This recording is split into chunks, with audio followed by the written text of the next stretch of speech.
বহুল আলোচিত ছাগল কাণ্ডে জড়িত জাতীয় রাজস্ব বোর্ডের সাবেক সদস্য মতিউর রহমান এবং তার প্রথম স্ত্রী সাবেক উপজেলা চেয়ারম্যান লায়লা কানিজকে গ্রেফতার করেছে ডিবি পুলিশ। 14 জানুয়ারি মঙ্গলবার দিবাগত রাতে রাজধানীর ভাটারা এলাকা থেকে তাদের গ্রেফতার করা হয়।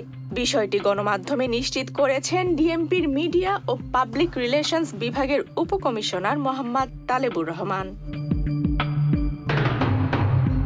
ডিসি তালেবুর রহমান জানিয়েছেন, মতিউর রহমান ও তার স্ত্রীর বিরুদ্ধে একাধিক মামলা রয়েছে।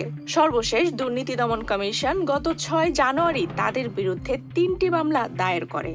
মামলাগুলোর মধ্যে উল্লেখযোগ্য অভিযোগ হল 124 কোটি টাকার অবৈধ সম্পদ অর্জন এবং সম্পদের তথ্য গোপন। মামলার তথ্য অনুযায়ী মতিউর রহমান ও লায়লা কানিজ ছাড়াও তাদের ছেলেমেয়ের নামেও অভিযোগ আনা হয়েছে। যদিও এই দম্পতিকে কোন মামলার ভিত্তিতে গ্রেফতার করা হয়েছে সেই বিষয়ে বিস্তারিত জানাতে অপারগতা প্রকাশ করেন ডিএমপির উপকমিশনার।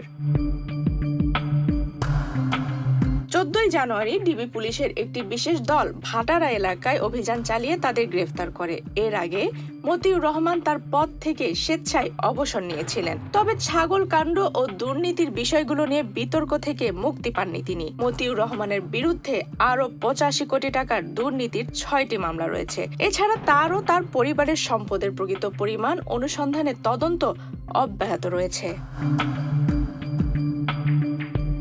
আফসানা রিপা, বাংলাদেশ প্রতিদিন।